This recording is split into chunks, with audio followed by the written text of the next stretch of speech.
Rise and shine, everybody. It is day 3 of SEC Media Days here in Atlanta.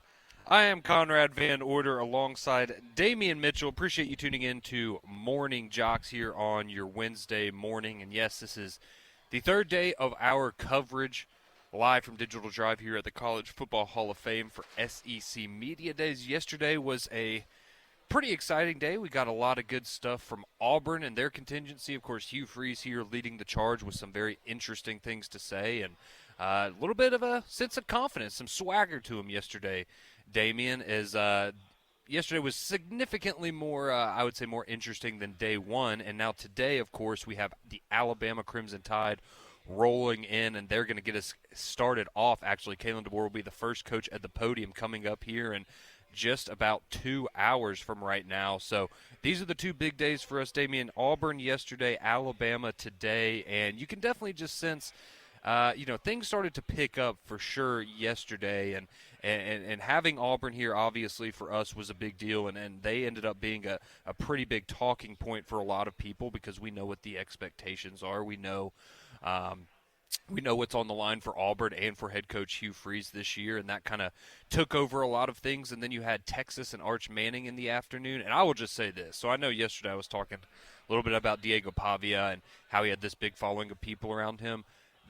I think every single person that was here stopped what they were doing when Arch Manning went down to the media room to answer questions. And I'm not kidding. Like, I have never seen – and, I guess I've never seen the Pope. I didn't see Beyonce in person when she was here.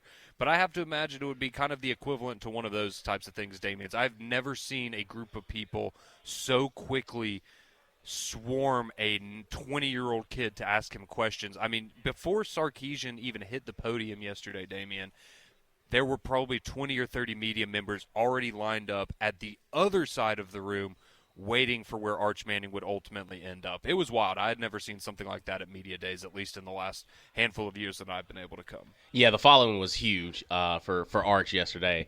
Kind of just seeing the clips of it. It's to your point. He's 20 years old. Like, he's still a kid, and just because of the pedigree that it comes from. And I mean, he was a natural too. Like, you could tell that. I mean, he was comfortable, didn't seem nervous, seemed very relaxed. And he's a modern twist on pretty much what that whole Manning family has been. Like, they're easy to get along with. They seem like they're just kind of, just a dude. Like, he's just a guy. He's like, yeah, I listen to my granddad. I know what my uncles have done. I'm not playing at Tennessee or Ole Miss. Like, I know I've always wanted to be in the SEC, but just the confidence that he gives. Yesterday was a very confident group. Like, when you look at just all four teams that were represented, they all had their different type of identity, but all of it kind of was a different shade of confidence. And I think when we had some clips of Hugh Freeze yesterday when he was at the podium and he was speaking, and I think yesterday was, like you said, it was a great day for everybody as far as just getting the momentum going of, okay, you could tell these coaches are starting to – they're checking off the boxes. They're, setting the expectations. But it's almost like, hey, once we get done with this, talking season is over. It's time to lock in for 2025. Yeah, I like what you said there, where yesterday was just kind of a confident group of teams, because it really is. And, I mean, we always joke at media days, right? Everybody at stuff like this, you feel or you give off the confidence of, this is our year. Everyone starts 0-0, and everyone feels – you feel like you have a chance at this point in time. And I think especially, for a lot of people coming off of what we saw last year with, Vanderbilt being a surprise team, South Carolina being a big surprise, maybe even Florida, and some others that you would throw in there. I think there's a lot of teams that look around and go, well, man, if they could do that last year, why can't we maybe be that team this year? So there was a strong sense of confidence yesterday, but as you would expect, Texas and Georgia being in that mix, they are very likely going to be the top two teams voted in the media voting at the end of the week here, so you would expect that. But Auburn and Hugh Freeze very confident as well, as you mentioned, Damian. So let's go through, if you missed what happened yesterday, if you missed anything from Hugh Freeze, let's go down that path real quick here, Damian. So let's start off, because I think this was kind of the, at least from the people that I talked to, maybe the comment that stood out the most, and it was Hugh Freeze when he was at the podium and he was addressing the college football playoff conversation, and he didn't seem to shy away from that talk, Damian. I truly believe that in the playoff run, we're going to be in this discussion because I love this team. I think we've got to stay healthy and we need the ball to bounce our way a couple times this year instead of against us, I'm sure. But that's our full expectation. We embrace the fact that is what Auburn should be in those talks year in, year out. And it takes a little time to build it, and we've been doing that. And certainly I wish we would have won more games a few times, but the future is very bright in my eyes. And we've been blessed everywhere we've been to win, and I expect nothing less than that at Auburn. Sounds like a pretty confident coach there, not shying away from the college football playoff conversation, which is, I mean, I get it, right? If you're Auburn, you probably should feel confident and feel like this is the year for you to at least be in that conversation. I think in a lot of fans' minds, right, if you do beat the expectations that a lot of people are going to have for you, then you will ultimately be in that conversation, whether it's, you finish 9-3, 10-2, maybe even 8-4, depending on how deep and difficult the SEC ends up being this year. But I respect it. He got up there, he ripped the Band-Aid off, and he didn't go, I guess, all in, Damian, which would have been, college football playoff or bust. If we don't make the playoff, then I don't deserve to be here or anything like that. But letting people know, I guess, what his internal expectations are, that this is a team that should be competing to be one of the last 12 teams playing at the end of the year. Yeah, and when you look at the roster on paper, you return a lot on the defensive side of the ball, a lot of young guys just overall that made some impactful plays for you. You're thinking, yeah, they're going to take that next step up. They're going to take that development up. You got some guys in the portal, of course, with Jackson Arnold, Eric Singleton, and I mean, on paper, it's hard not to at least have them in the conversation. It's just at some point on the field, it has to reflect that. That's all it comes down to, because I mean, they were talented last year, and like he said, the ball just didn't bounce their way at times. But I do think the expectation for a lot of Auburn fans is this is the year. Everybody circled year 3, and now we're in year 3. What do you do as a program moving forward in 2025? Yeah, and I will say, I thought one other, another person that I really enjoyed what they had to say yesterday, and I guess I'm just on an Auburn bender here lately with my great hang with Hugh Freeze the other night, and then him gearing up for the playoff run. And now I really liked what I heard from Jackson Arnold yesterday. I'll be honest with you. I thought, kind of his attitude of, he seems to have that confidence back to him, but also just kind of the acknowledging, hey, I have a really special group of guys around me, particularly at the wide receiver position, where we think Auburn, could arguably have the best receiver room maybe in the entire country. And just having the understanding of, hey, my job is to get the ball out to those guys so that they can go and do their thing, and that's going to put us in the best situation to win.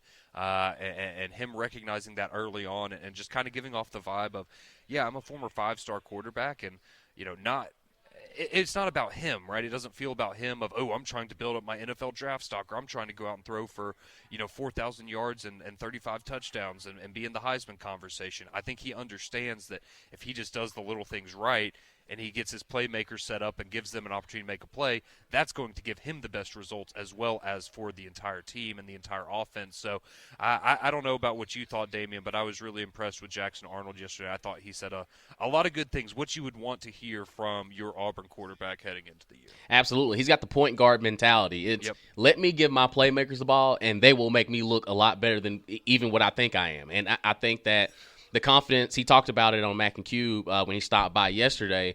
He's like, the confidence that I have comes from my teammates. It's, oh, man, I can throw it up to, Cam Coleman, Eric Singleton, Malcolm Simmons, and they're going to make the plays. Oh, so be it. I'll just put it somewhere around them where they can show off their athletic skills and what they can do as a unit. And I think that for Auburn, that's kind of what you wanted to hear from your leader, from your guy. And again, yesterday was just a confident day for all 4 teams that were represented. And I think Auburn really kind of put themselves out there of, okay, we know what we have in this locker room, and we know the people, the players that we have on this unit that are going to take us over the top. And I think Hugh Freeze, he was talking about how confident he is in this team. He really likes this unit. He likes this group.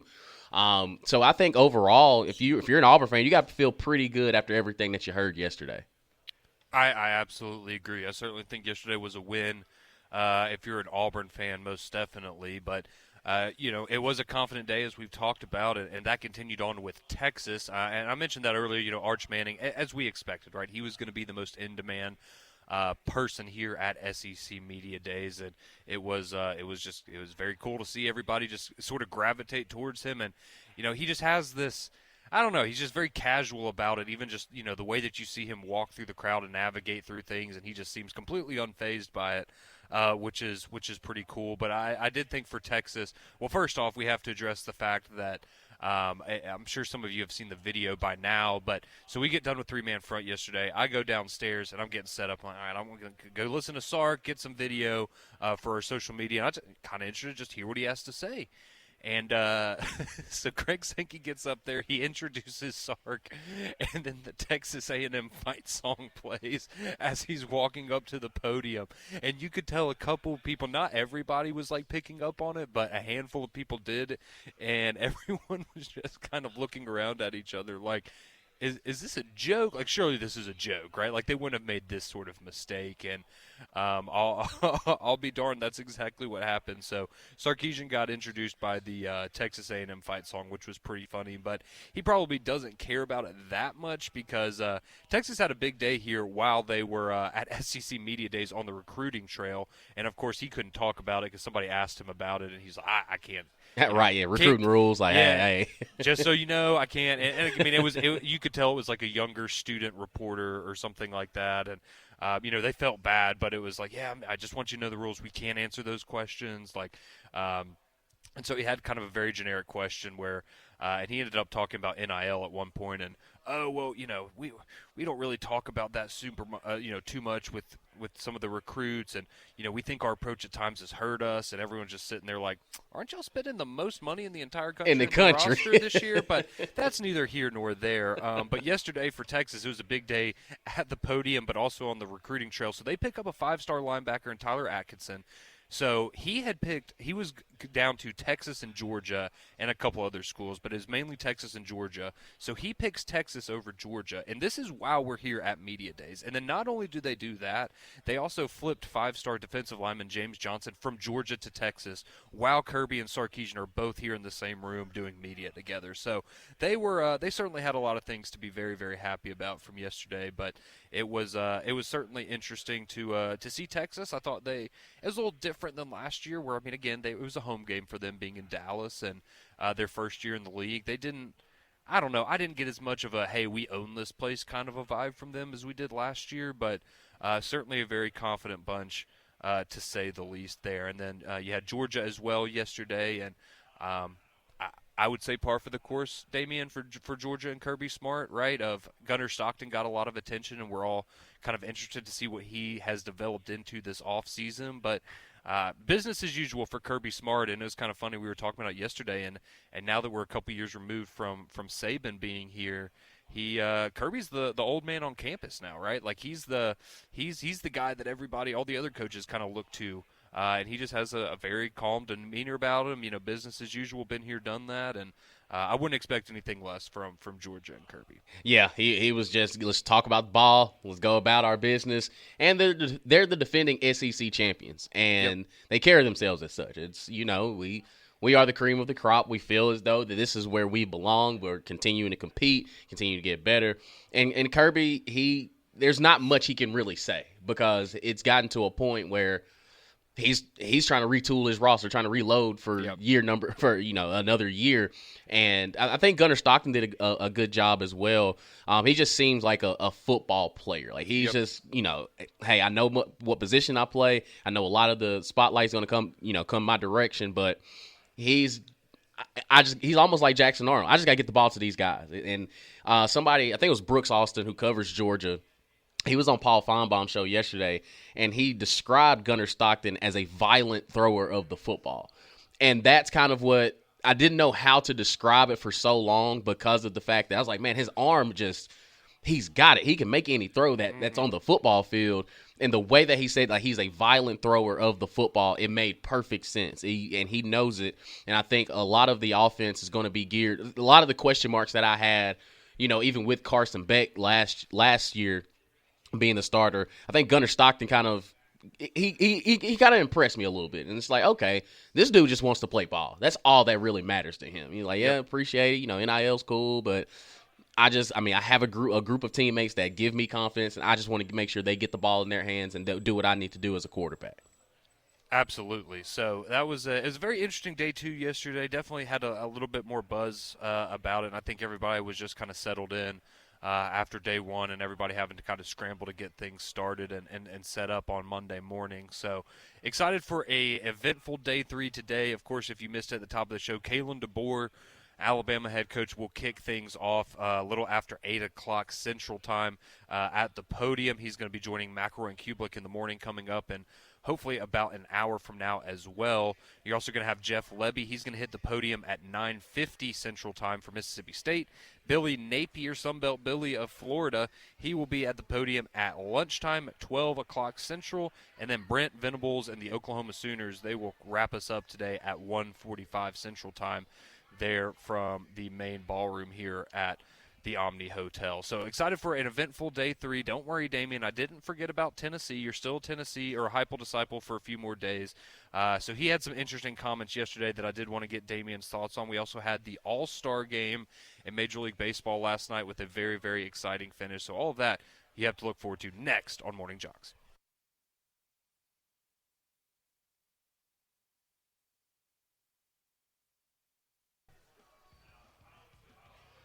6:21 here on your Wednesday morning. Welcome back into Morning JOX. Conrad and Damien here with you until 7 o'clock when we hand you off to McElroy and Kublik in the morning. Of course, Alabama head coach Kalen DeBoer will be sitting down with Greg and Cole here live from Digital Drive at the College Football Hall of Fame around an hour from now before he hits the podium. So he'll be the first coach at the podium today, and that will be at 8:05 Central Time. So very interested, of course, to hear what he has to say, because there's a lot of expectation. We spent a lot of time talking about Hugh Freeze and Auburn and the big expectations for them, because I think we're all in agreement that a disastrous year this year for the Tigers, and we might be talking about a new head coach in the future. And I think Alabama maybe not quite there yet, but absolutely needs to get back to the college football playoff, or we will be having that conversation this time next year. So interested to hear what Kalen DeBoer has to say about this year's Tide, if he has that same air of confidence that we heard from a lot of the teams we were just talking about yesterday.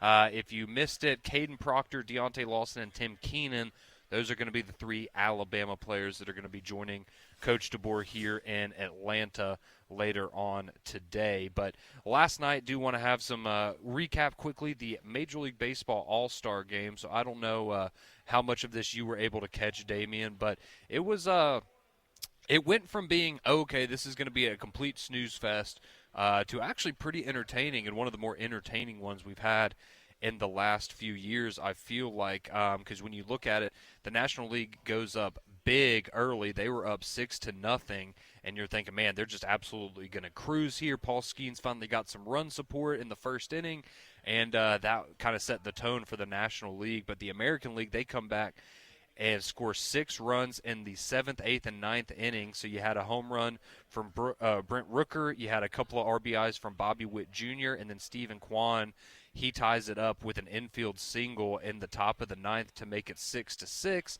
National League can't do anything in the bottom of the inning, Damien, and then it sets up something that we, I don't think we've ever seen this before, but you had the swing off for the All-Star Game champion. So it's tied at 6-6. So how it works is then each team gets to pick 3 players, and they stagger them. So you'll go, American League, National League, etc.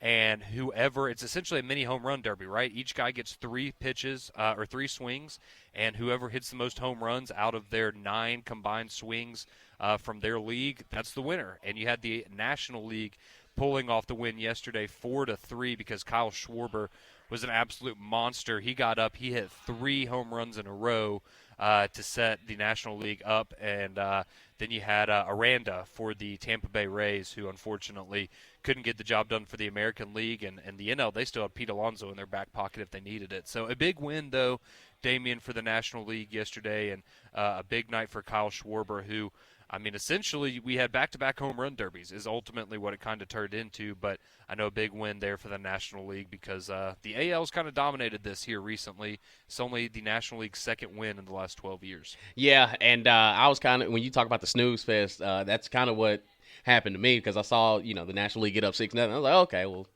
this game's pretty much over. Yep. And imagine, I put it like this: imagine waking up in the middle of the night and you kind of look at your phone, and I'm like, was there a home run derby that I missed? Like, what was this?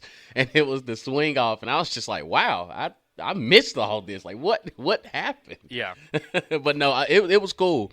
It was cool, and I think for the NL, yes, like you'll take this. It's been a while since you've gotten a chance to celebrate the All-Star game, but no, it was entertaining nonetheless. But I think the future, when you look at just the stars in baseball, it's funny that we've gotten to a point where like there's a lot of young, talented baseball players in the MLB right now. Like you kind of look at over their ages, and it's like, oh, they could be doing this for the next 10 to 15 years.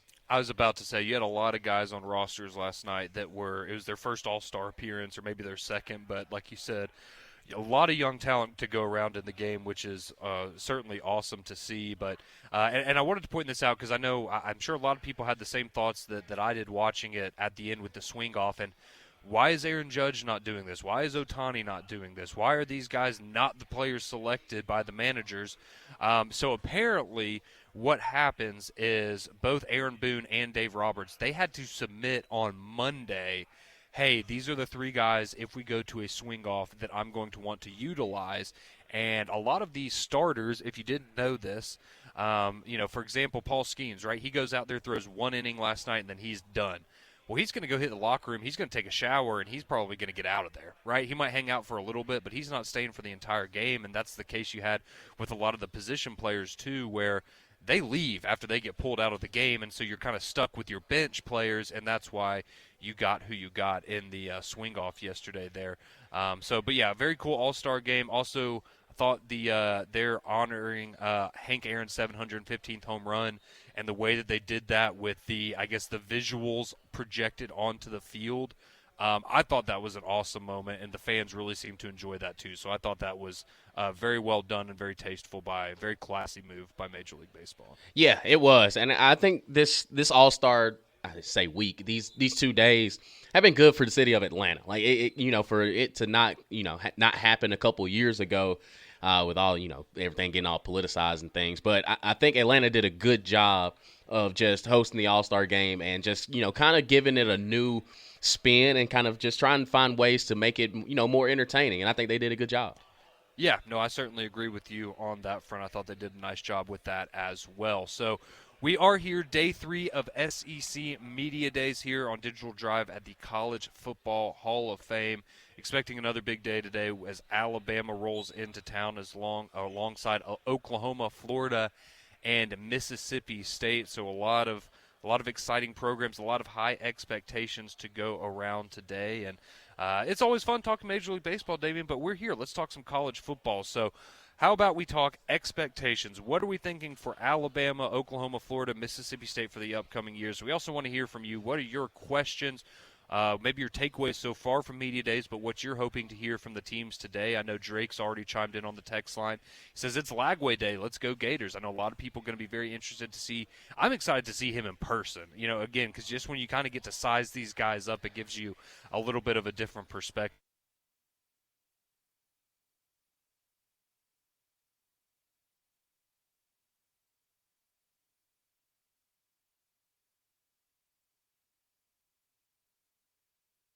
6:33 here on Morning JOX. Damian Mitchell, Conrad Van Order. We had a little technical difficulties there in Atlanta. Seems as though the internet went out for just about everybody that's there at the Omni there in the College Football Hall of Fame covering the SEC Media Days. It is day 3. Of course, we want to hear from you, the listeners, 205-834-9450. Your text messages always welcome this morning. Kind of just, recapping what we heard from day 2. Of course, Auburn and Hugh Freeze. they seem confident. A lot of confidence from Hugh Freeze. He says he really likes this team. We had Texas as well, the big winners, with them coming up in the SEC championship, coming up a little short to the Georgia Bulldogs, and also Georgia was there represented as well as Josh Heupel and Tennessee. And speaking of Josh Heupel, y'all know I am the Heupel disciple. He discussed the quarterback position heading into 2025. And while everybody started to think that, Joey Aguilar coming in, transferring into Tennessee, that it was just going to be his guy, but Josh Heupel said something yesterday that kind of piqued everybody's interest. We will have a competition at the quarterback position. 3 guys inside of that room. Really proud of what they've done. Joey, since he got there in May, Merklinger and George McIntyre, what those 2 guys have done since they've been on campus.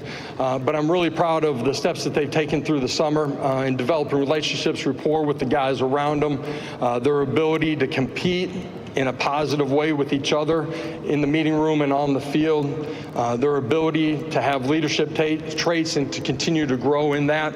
And I'm really excited about getting on the field with those guys. We've found a way to win with a lot of different quarterbacks throughout my career on the offensive side of the ball, and we're going to find a way to win with the guy that earns the starting spot as we go through training camp here in August. Yeah, that's Josh Heupel, head coach of the Tennessee Volunteers, as we welcome Conrad Van Order back. He had a little bit of little technical difficulties, but it seems as though they got those things handled. But when you hear that Joey Aguilar isn't just given the starting quarterback title, even though he transferred in, it kind of gives you a little bit of a feel that, okay, he's gonna make these guys go out there and earn it. Yeah, no, I was a little, I guess I shouldn't have been surprised, but I think we all just assumed when you brought over a guy with a couple years of starting experience that he would be kind of the shoe-in. But, hey, I mean, if Josh Heupel thinks that those the 2 young guys that were there after Nico departed have a strong opportunity to compete for it, then I'm all for it. So going to be very interested to see. Tennessee's been one of those teams this week, too, that you can tell a lot of people are having a little difficulty, kind of putting their finger on what the expectations for them should be. So going to be exciting to hear and see what the Volunteers are able to do this year. But, of course, it is Alabama Day here in Atlanta.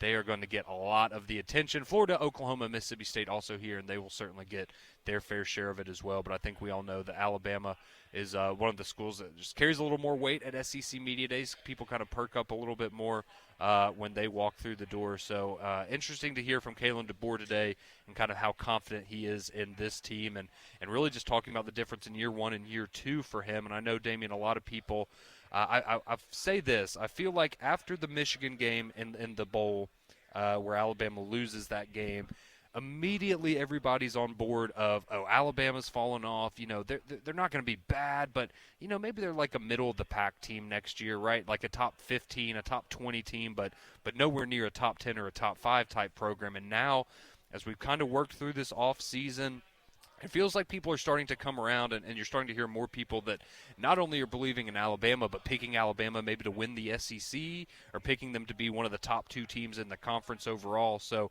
I'm curious what your expectations are for the Alabama Crimson Tide this year, Damien, because I've said it for a while. My expectation is 10-2. You get back to the college football playoff, and you're able to at least win 1 or 2 games in the playoff. Now, if you're able to do more than that obviously would make a lot of people very, very happy, but I think at least for this year right here, you have to prove that you can get into the playoff, but I also think you need to be able to show that once you get into that playoff, you are still one of those teams that's at the top of the college football food chain. And, getting into a playoff and let's say you lose to a team like an SMU in the first round, I think that's going to leave people with a sour taste in their mouth, fairly similar to last year when you were left out entirely.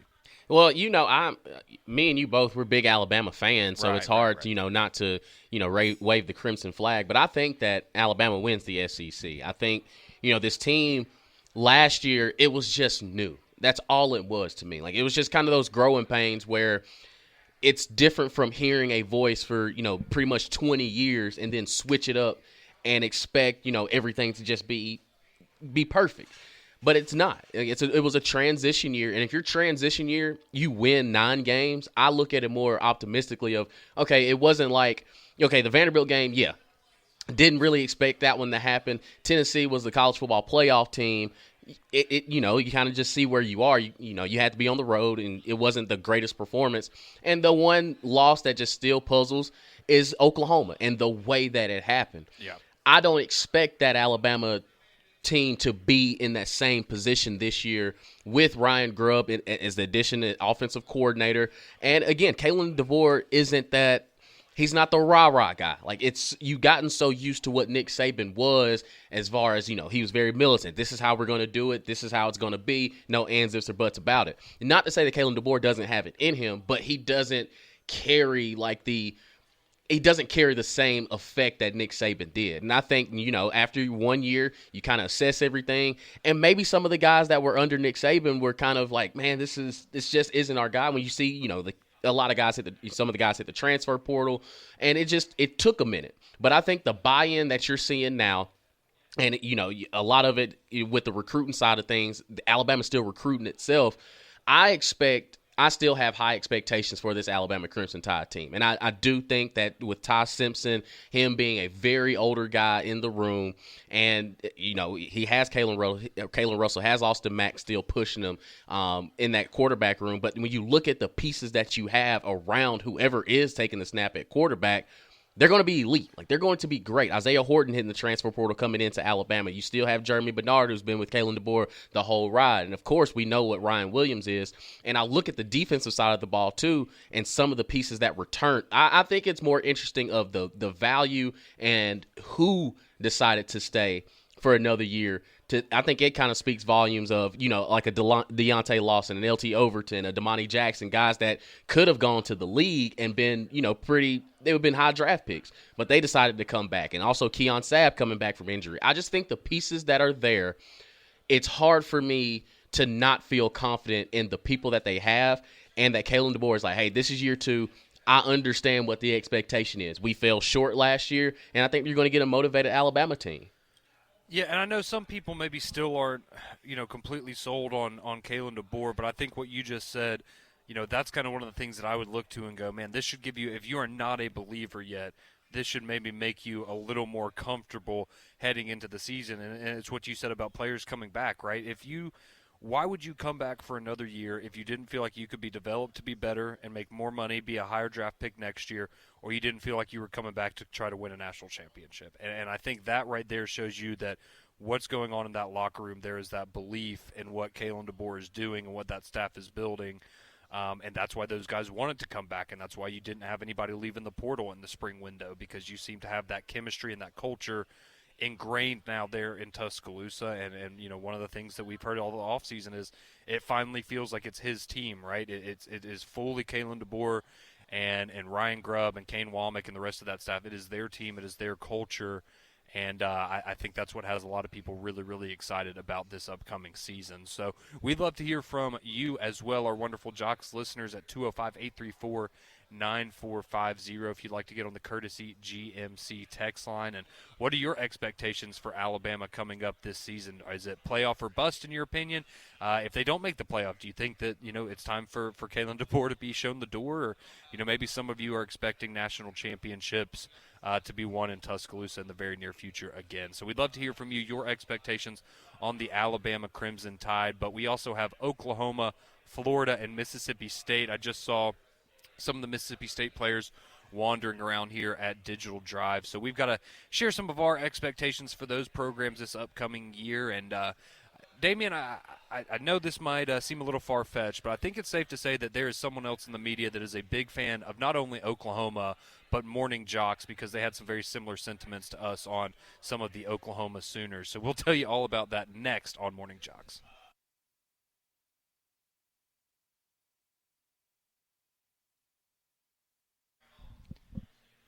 Welcome back into Morning JOX. Conrad and Damian here with you until 7 o'clock, when we'll hand you off to McElroy and Kublick in the morning. We are broadcasting live from Digital Drive here at the College Football Hall of Fame from SEC Media Days. Alabama Day today, so Coach DeBoer expected to roll in here very soon, as he will be joining McElroy and Kublick in the morning, and then he will hit the podium around 8:05 Central Time as he addresses the media and does his Q&A. And you're also going to get Caden Proctor, Deontay Lawson, and Tim Keenan. Those will be the three players here representing the University of Alabama. And some of you sending in your thoughts, what you're expecting for Alabama this year. And we'll get to those momentarily. But, Damian, we do also have Oklahoma, Florida, and Mississippi State coming into town today. And so I just wanted to get all right, let's be honest. I think for Mississippi State, we can all agree they're probably going to finish last in the SEC.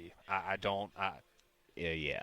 I'm not trying to be ugly, but I think we all kind of assume that's where they're going to be when the media votes, and that's just kind of is what it is, unfortunately, for Mississippi State right now. But Jeff Lebby trying to turn that program around now in his second year there in Starkville. So let's go. Let's start with Oklahoma, Damian, because I know we are big Oklahoma guys, just like our pal Chris Doering on the SEC Network, who predicted that John Mateer would win the Heisman Trophy yesterday. Similar to something that I believe we heard from Damian, and if you've listened a lot this offseason, you know we're both very, very high on John Mateer and that Oklahoma offense this year. But for you, realistic expectations, what you heard or what we're going to hear today, what do you think the consensus will be? Because I feel like Oklahoma, some people are, I think they're going to be better, but that schedule is absolutely brutal.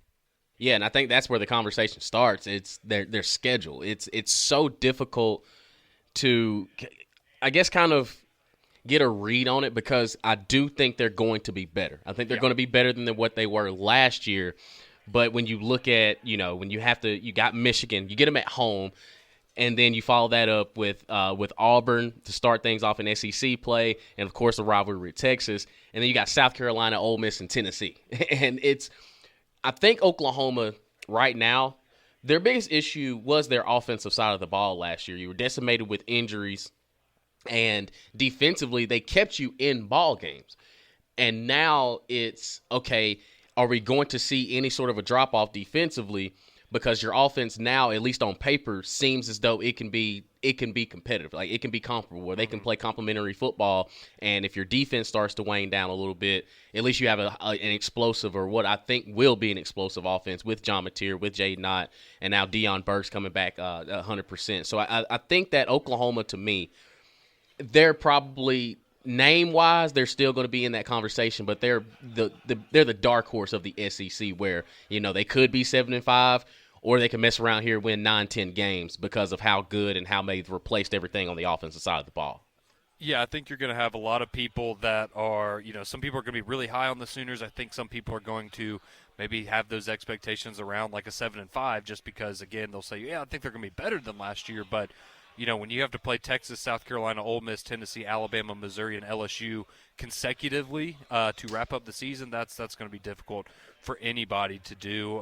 Quickly, Damian, the Florida Gators, they're also going to roll into town, so you're going to have DJ Lagway and company joining head coach Billy Napier. So I know a lot of people, I'll tell you this right now, I think going into the year, Garrett Nussmeier is the most known commodity at quarterback, and I think that's why a lot of people would have him as maybe the number one quarterback. But based on what I saw last year out of DJ Lagway, if that version of DJ Lagway returns and is even a little bit better now with an extra offseason of development, that guy, in my opinion, is going to be the best quarterback in the SEC. And if that is the case, then Florida, the ceiling for them, I think, is extremely high. Again, they do have a difficult schedule as well, but when you have arguably the best quarterback, or at least the most exciting quarterback in the SEC, that goes a long way. It does. And I think DJ Lagway, like you said, if he plays anywhere close to what he was last year, this Florida team ain't sneaking up on anybody, and they can welcome the fist fight. It's so unique now that we look at this Florida team from all these years past, where it's fun and gun, a bunch of offensive points all over the place, to now they're going to play sound on defense, and they could possibly beat you up on the offensive side of the ball. Mm-hmm. And then you add what DJ Lagway could do with just his overall athletic ability, that, everybody was kind of putting the pressure on Billy Napier last year, fighting for his job, where this year he's kind of looking back of saying, okay, yeah, Tennessee's of the world, yeah, Miami's, LSU's. It wasn't, like, if you're looking at LSU, it's like, it's not a surprise that we beat you last year. We are building this thing up right. But I think the confidence that Billy Napier has, especially from what he saw last year, they're kind of in that South Carolina boat, where it's, okay, now the target's back on you. It's back on you. Now are you really building this thing to where, the Steve Spurrier days or the Urban Meyers or Dan Mullins of the world, where Florida could have a conversation of being in the SEC championship? So I'm interested to see how he kind of goes about today, and also how DJ Lagway kind of deals with the spotlight a little bit. Yeah, it's certainly going to be interesting, and as I said earlier, I expect DJ Lagway will probably be the Arch Manning of yesterday, the Diego Pavia of Monday, in terms of the player that gets the most buzz here, as we would expect from the quarterback position, of course. But let's go to the Courtesy GMC text line quickly, get some of your thoughts before we hand you off to McElroy and Kublik in the morning. Again, Alabama head coach Kalen DeBoer expected to be here on site with McElroy and Kublik in the morning, coming up here in the 7 o'clock hour of their program. But somebody chimes in on the text line. They say, I live in Tuscaloosa, and I have a coworker who blames all of Alabama's shortcomings on one thing. It's the ice cream truck, as if Saban didn't improve player comfort exponentially when he got there. that doggone ice cream truck, man. It's the same thing we talked about yesterday, man. It's the Hugh Freeze golf thing. If you're winning games and nobody brings it up, and the second you start losing some games, everyone's going to nitpick every little detail. So, and we had somebody text in yesterday that was, the Oklahoma game is because of the ice cream, and I'm like, if you're trying to, draw a line from an ice cream sandwich in August to a loss to Oklahoma by 21 points in November, that's there's some issues. That's a lot. That's a lot going on there. I will just say that. Fanboy chimes in. He says Ryan Grubb going to be the key for Alabama this year. Been hearing this offense is going to be good, and I think that's where a lot of the excitement comes into it. But I'll be honest, the excitement with Ryan Grubb, obviously, you on the offensive side of the ball, but even more so for me has to do with he's kind of the the bad cop to Kalen DeBoer's good cop. Maybe would be a good comparison in the sense of he'll get after you, right? If you're not doing something right, he's going to make sure to let you know. He's going to get up in your face, and he's not going to be afraid, to kind of get on some of these players' butts, just like you would get from like a Jamarcus Shepard, for example. So that's where I think Ryan Grubb could have a really, really big impact there. Someone else. Someone chimes in, says national championship or bust. Roll Tide, roll. Roll Tide. All right. Well, glad to know that we're back there after 1 year off. But I can't say that I'm necessarily too surprised about that. Let's see. Someone says, how much scratch are y'all putting on Alabama to win the SEC? Asking for a friend. Damien said he thinks Alabama wins the SEC.